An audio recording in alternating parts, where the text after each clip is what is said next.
நீங்கள் பார்த்து கொண்டிருப்பது உங்கள் ஜாஷுவா டிவி. சகல ஜனங்களுக்கும் நற்செய்தி. சிலுவை சிலுவை அன்பின் உயரம், சிலுவை தியான நேரம், இதயம் உடையும் நேரம். இந்த நிகழ்ச்சியை உங்களுக்கு வழங்குவது நிலா கோரைக்கடை, ஆனங்குளம் மற்றும் பாவூற்றத்திரம். சிலுவை தியான நேரம். யோசுவா டிவி அனைத்து மக்களுக்கும் அன்பான வாழ்த்துதலை தெரிவித்துக் கொள்கிறோம். இந்த நாளிலும் நமக்கு கொடுக்கப்படுகிற தலைப்பு நோக்கிப்பார். சிலுவை தியான காலங்களிலே நாம் எதை நோக்கி பார்க்க வேண்டும் என்பது நம்முடைய வேதாகமத்திலே நமக்கு கொடுக்கப்பட்டிருக்கிற காரியம். சிலுவையை நோக்கி பார். இந்த நாளிலும் அதற்கு ஆதாரமாக நாம் தியானத்திற்கு எடுத்துக்கொள்ளுகிற வசனம் எரேமியாவின் புலம்பல் 2ஆம் அதிகாரம் 18, 19 வசனம். நான் அதை வாசிக்கிறேன். எரேமியா 2, 18, 19. அவர்கள் இருதயம் ஆண்டவரை நோக்கி கூப்பிடுகிறது. சீயோன் குமாரத்தியின் மதிலே இரவும் பகலும் நதியளவு கண்ணீர் விடு. ஓய்ந்திராதே, உன் கண்ணின் கருப்பு விழி சும்மா இருக்க ஒட்டாதே. எழுந்திரு, ராத்திரியிலே முதற்சாமத்திலே கூப்பிடு. ஆண்டவர் சமூகத்தில் உன் இருதயத்தை தண்ணீரைப் போல ஊற்றிவிடு. எல்லா தெருக்கள் முனையிலும் பசினால் மூச்சித்து போகிற உன் குழந்தைகளின் பிராணனுக்காக உன் கைகளை அவரிடத்திற்கு ஏறெடு. அன்பானவர்களே, எரேமியாவை பற்றிய ஒரு சுருக்கத்தை நாம் தெரிந்து கொண்டு, அவர் தன்னுடைய புலம்பலின் புத்தகத்திலே எதை அவர் மையப்படுத்தியிருக்கிறார் என்பதை நாம் அறிந்து கொள்வோம். யூதாவின் வீழ்ச்சியின் இறுதி காலத்தில் எரேமியா தீர்க்க தரிசனம் உரைத்தார் என்று சொல்லப்படுகிறது. மக்களிடம் உண்மையான மனம் திரும்புதல் இல்லை என்ற நிலையிலே அவர் மக்களுக்கு எச்சரிப்பாக நியாய தீர்ப்பும் அழிவும் திடீரென வருமென எச்சரித்தார். எரேமியாவின் புலம்பலை குறித்து பார்க்கும் பொழுது எரேமியாவுக்கு மற்றொரு பெயர் சொல்லுகிறார்கள். எரேமியா கண்ணீரின் தீர்க்கதரிசி, இல்லை என்றால் புலம்பும் தீர்க்கதரிசி என்று எரேமியா 9:1 அந்த மாற்று பெயரை அவருக்கு கொடுக்கிறார்கள். புலம்பலின் 5 அதிகாரமும் 5 வித புலம்பலாகவே உள்ளதை நாம் பார்க்கலாம். எரேமியா தேவ ஜனத்தை குமாரத்தியாகிய கன்னிகையாக அவர் இங்கே சித்தரிக்கிறார். புலம்பல் 1ஆம் அதிகாரம் 15ஆம் வசனத்திலும் 2ஆம் அதிகாரம் 13ஆம் வசனத்திலும் அதை நாம் பார்க்க முடிகிறது. யூத ஜனம் தேவன் தந்த மெய் வாழ்வை விட்டு கிறிஸ்துவுக்கு தூரமாய் வாழ்க்கையிலே அவர்கள் வாழ்ந்தபடினாலே எரேமியா அவைகளை சுட்டி காட்டி மனம் திரும்பும்படி மீட்பின் வழியை இந்த புலம்பலிலே அவர்களுக்கு குறிப்பிடுவதை நாம் பார்க்கலாம். இதை குறித்து மனபாரம் உடையவராய்த்தான் நாம் முதலாவது வாசிக்க கேட்ட புலம்பல் 2ஆம் அதிகாரத்தின் 18, 19 வசனத்தை அவர் அங்கே எழுதியிருக்கிறதை பார்க்கிறோம். அன்பானவர்களே, இந்த யூதாவினுடைய வாழ்க்கையின் சரிவுக்கு ஆண்டவர் அவர் மீது கொள்கின்ற கோபத்திற்கு காரணம் என்ன என்று அங்கே எழுதப்பட்டிருப்பதை பார்க்கும் பொழுது யூதாவின் பாவ வாழ்க்கை என்பதை நாம் தெரிந்து கொள்ள முடிகிறது. புலம்பல் 1ஆம் அதிகாரம் 5ஆம் வசனத்திலும் 8ஆம் வசனத்திலும் பார்க்கிறோம், திரளான பாவம் அவர்கள் செய்தார்கள் என்று பார்க்கிறோம். அதே நேரத்தில் எரேமியா 9ஆம் அதிகாரத்திலே அவர்கள் எப்படிப்பட்ட பாவங்களை செய்தார்கள் என்று 9ஆம் அதிகாரம் எரேமியா 9ஆம் அதிகாரம் 2ஆம் வசனம் 3ஆம் வசனம் 13ஆம் வசனம் 14ஆம் வசனத்திலே பார்க்கும் பொழுது பத்சாரக்காரராகவும் பொய்யராகவும் நியாய பிரமாணத்தை விட்டுவிட்டு கடின இருதயம் உடையவர்களாகவும் பாகாலை வழிபடுகின்ற பாவ வாழ்க்கை நிறைந்தவர்களாகவும் காணப்பட்டதாக அங்கே எழுதப்பட்டிருக்கிறது. வேதம் சொல்லுகிறதை நாம் பாவத்தை குறித்து பார்க்கும் பொழுது எரேமியா அங்கே பாவ மன்னிப்பை குறித்து எழுதினதை பார்க்கும் பொழுது மார்க் எழுதின சுவிசேஷத்திலே 2ஆம் அதிகாரத்திலே பாவ மன்னிப்பை அருளுவதற்கு மனுஷகுமாரனாகிய இயேசு கிறிஸ்துவுக்கு மட்டுமே அதிகாரம் உண்டு என்பதை பார்க்கிறோம். பாவத்தை குறித்து இன்னும் வேத வசனத்தை நாம் சற்று திருப்பி பார்க்கும் பொழுது ரோமர் எழுதின அதிகாரத்திலே 6ஆம் அதிகாரம் 22ஆம் வசனத்திலே பாவத்தின் சம்பளம் மரணம் என்றும், எசேக்கியால் 18ஆம் அதிகாரம் 20ஆம் வசனத்திலே பாவம் செய்கிற ஆத்துமா சாகும் என்று எழுதப்பட்டிருக்கிறது. அப்படி என்றால் பாவம் நிறைந்த ஒரு வாழ்க்கையில் இருக்கிறவர்களுக்கு சாவு மட்டும்தான் முடிவா என்று நாம் சிந்தித்து விடக்கூடாது. இதே யூதா ஜனங்கள் அங்கே எரேமியாவின் புலம்பலிலே அவர்கள் எப்படி மீட்கப்படும்படிக்கான வழிகளை தேடிக்கொண்டார்கள் என்று சொல்லப்படுவதை நாம் தியானிப்போம்.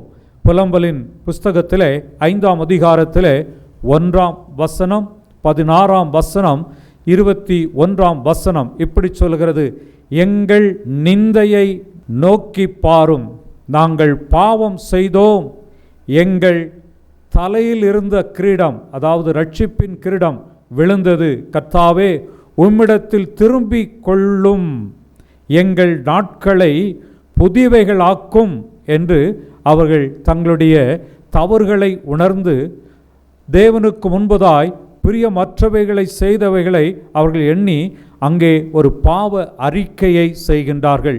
என்றைக்கு எந்த ஒரு மனிதன் தான் செய்த பாவங்களை அவன் உணர்ந்து அறிக்கை செய்கிறானோ அப்பொழுது அவனுக்கு விடுதலை உண்டு என்பதை பார்க்கிறோம்.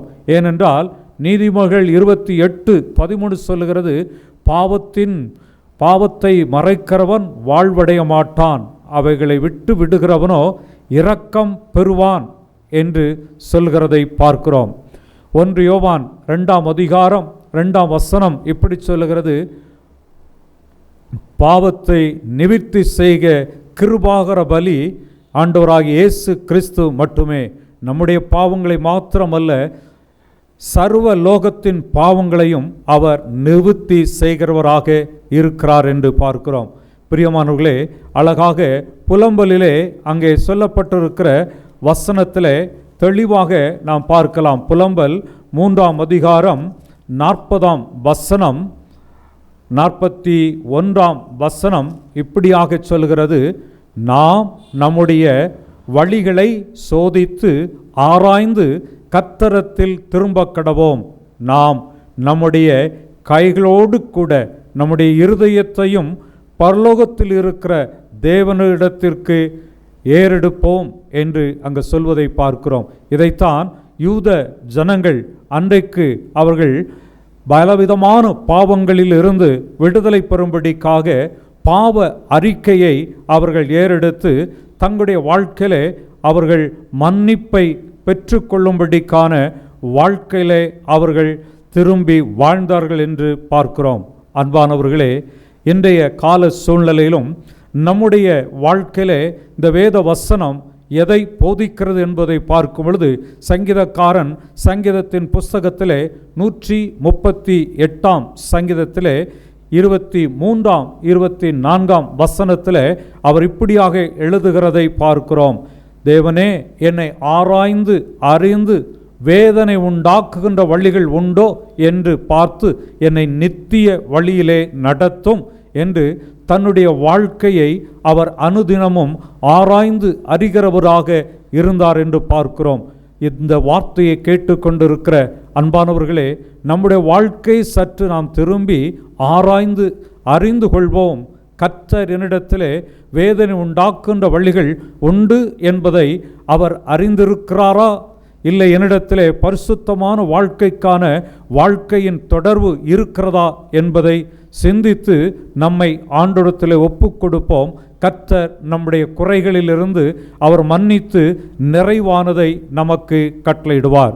இந்த பகுதியிலே முதலாவது நாம் தியானித்தோம், பாவங்களும் பாவத்திலிருந்து விடுதலையாகிய பாவ அறிக்கையின் வழியாக நமக்கு மன்னிப்பும் என்பதை பார்த்தோம்.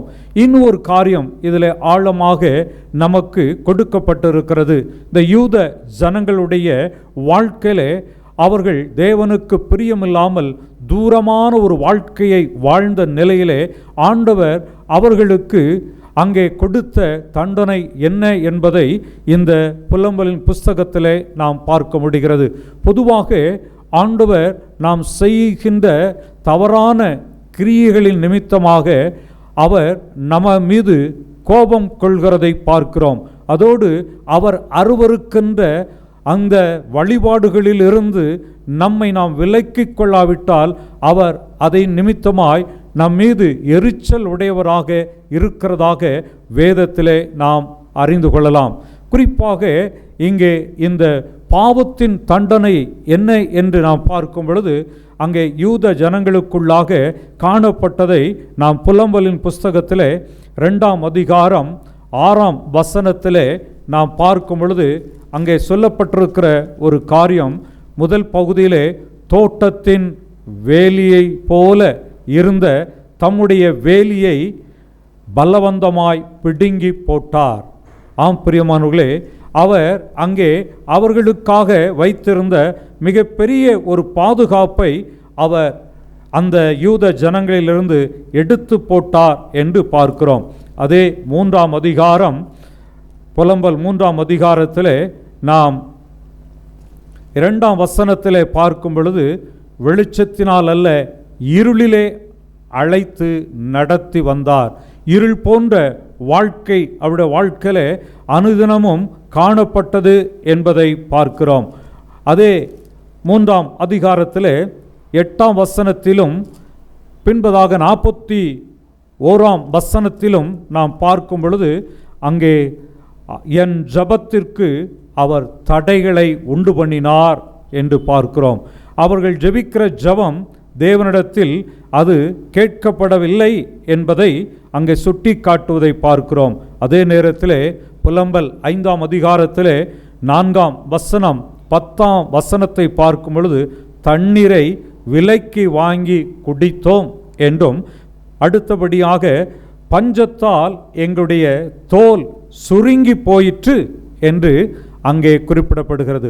ஒரு கொடூரமான சூழ்நிலை, பாவத்தில் இருந்து அவர்கள் மனம் திரும்பாத நிலையிலே தேவனுடைய அன்புக்கு புறம்பான வாழ்க்கையிலே வாழுகின்ற நிலையிலே அந்த சூழ்நிலையை ஆண்டவர் அவர்களுக்கு அனுமதித்தார் என்பதை விரிவாக இன்னும் அநேக வசனங்கள் மூலமாக நாம் பார்க்க முடிகிறது. குறிப்பாக பிரியமானவர்களே, நாம் வாழுகின்ற இந்த கடைசி காலத்தில் நாம் இன்றைக்கு சிந்திக்கப்பட வேண்டிய அநேக காரியங்களை நாம் பார்க்கலாம். இதே நிலைதான் இன்றைக்கு உலகத்திலே பல பகுதிகளிலும் அது நிறைவேறி கொண்டிருப்பதை பார்க்க முடிகிறது. அந்த நிலையை நாம் எண்ணி பார்த்து ஆண்டவர் நம்மிடத்திலே எதை எதிர்பார்க்கிறார் என்பதை நாம் அறிந்து கொள்ள கர்த்தர் இந்த வேளையிலே நம்முடைய இருதயத்தின் கதவை தட்டி கொண்டிருக்கின்றார். ஒன்று, பாவ வாழ்க்கையாகிய பரிசுத்தமற்ற வாழ்க்கையிலே நான் விட்டு விடுவதை ஆண்டவர் எதிர்பார்த்து, குறிப்பாக இந்த சிலுவை தியான காலத்திலே இந்த லெந்து நாட்களிலே ஆண்டவர் நம்மை உந்தி தள்ளி கொண்டிருக்கின்றார். நாம் எப்படிப்பட்டவர்களாக வாழ்வதற்கு நம்மை அர்ப்பணித்திருக்கிறோம் என்பதை சிந்தித்து பார்ப்போம். இரண்டாவதாக எரேமியா அங்கே புலம்பலில் 2ஆம் அதிகாரத்தில் அவர் சொன்னது போல, எழுந்திரு, ராத்திரியிலே முதற் சாமத்திலே கூப்பிடு, இரவும் பகலும் நதி அளவு கண்ணீர் விடு என்று தன்னுடைய பாரத்தை, அங்கலாய்ப்பை, ஜனத்தை குறித்த செயல்பாட்டை அவர் புலம்பலிலே வெளிப்படுத்துவதை பார்க்கிறோம். இன்றைக்கு என்னிடத்திலும் உங்களிடத்திலும் ஆண்டவர் இந்த கடைசி காலத்திலே அவர் எதிர்பார்த்து நிற்கின்ற காரியம் ஜப வேளை. ஜபம் என்கின்ற காரியத்திலே நாம் பார்க்கும் பொழுது, இன்றைக்கு இருக்கிற வாழ்க்கை நிலையிலே நாம் செய்து கொண்டிருக்கின்ற சாதாரணமான ஜபங்களை அங்கே சுட்டி காட்டவில்லை. ஆழமான ஒரு அர்த்தமுள்ள ஜெப வேளையை ஆண்டவர் எதிர்பார்த்திருக்கின்றார். அதற்கு நான் ஆதாரமாக வைத்து கொள்ளுகிற வேத வசனம் எசேக்கியா தீர்க்கதரிசியின் புஸ்தகம் 9ஆம் அதிகாரம் 4ஆம் வசனம். எசேக்கியா 9ஆம் அதிகாரம் 4ஆம் வசனம் இப்படி சொல்கிறது, கர்த்தர் அவனை நோக்கி, நீ எருசலேம் நகரம் எங்கும் உருவப் போய் அதற்குள்ளே செய்யப்படுகிற அருவருப்பானவைகளின் நிமித்தம் பெருமூச்சு விட்டு அழுகிற மனுஷரின் நெற்றியில் அடையாளம் போடு என்றார். அன்பானவர்களே, இந்த விதமான பாரம் நிறைந்த புலம்பல் நிறைந்த ஒரு ஜெப வேளையை ஆண்டவர் நம்மிடத்திலே எதிர்பார்க்கின்றார். இன்றைக்கு இந்த தேசத்தினுடைய நிலைமை பல விதத்திலே அங்கே இருக்கின்ற நிலையை நாம் உணர்ந்து ஜெபிக்க இங்கே சொல்லப்பட்ட இந்த 9ஆம் அதிகாரம் 4ஆம் வசனம் நம்மை ஏவுகிறதை நாம் பார்க்கலாம். அதைத் தொடர்ந்து லூக்கா 21ஆம் அதிகாரத்திலே 36ஆம் வசனம் இப்படி சொல்கிறது, இனி சம்பவிக்க போகிற இவைகளெல்லாம் நீங்கள் தப்பி மனுஷகுமாரனுக்கு முன்பாக நிற்க பாத்திரவான்களாக எண்ணுவதற்கு எப்பொழுதும் ஜெபம் பண்ணி விழித்திருங்கள். எப்பொழுதும் ஜெபம் பண்ணி விழித்திருங்கள். ஆம் பிரியமானவர்களே, இனி சம்பவிக்க போகிற இந்த உலகத்தின் காரியங்களை குறித்து நாம் தப்புவிக்கும்படி ஆண்டவருக்கு முன்பதாக நம்முடைய முழங்கால்களை முடக்கி ஜெபிக்க வேண்டும் என்று அங்கே சொல்லப்படுவதை பார்க்கிறோம். இன்னொரு வசனத்தோடு நாம் நிறைவு செய்யலாம். 1 பேதுரு 4ஆம் அதிகாரம் 7ஆம் வசனம், முடிவு சமீபமாயிற்று, ஆகையால் தெளிந்த புத்தி உள்ளவர்களாய் இருந்து ஜெபம் பண்ணுவதற்கு ஜாக்கிரதையாய் இருங்கள். அன்பானவர்களே, ஆண்டவர் நம்மிடத்திலே எதிர்பார்த்து நிற்கின்ற திறப்பில் நின்று நாம் ஜெபிக்கும்படிக்காக நம்மை இந்த லெந்து காலத்தில் நம்மோடு கூட அவர் ஆயுசு நாட்களை கூட்டி இந்த சிலுவை தியானத்தின் நாளை நமக்கு தந்து நம்மளை கரம் பிடித்து ஜீவன் தப்ப நம்மளை நடத்தி கொண்டிருக்கின்றார். அன்பானவர்களே, நம்முடைய வாழ்க்கையிலும் நாம் அனுதினமும் பரிசுத்தத்திற்கான வாழ்க்கையை நோக்கி பார்த்து வாழுவோம். கர்த்தர் என்னிடத்தில் இருக்கின்ற ஜெபத்தை நாம் ஆண்டவரை நோக்கி பார்த்து ஜெபித்து மகிமைப்படுத்துவோம். கர்த்தர் நம்மை ஆசீர்வதிப்பாராக. ஆமென். நண்பர்களாய் குடும்பமாய் கொண்டாடி மகிழ நிலா கூரை கடை வாங்க. நமது நிலா கூரை கடை ஆலங்குளம் மற்றும் பாவூர்சத்திரத்தில் உள்ளது. மதியம் மற்றும் இரவு உணவுக்கு சிறந்த இடம்.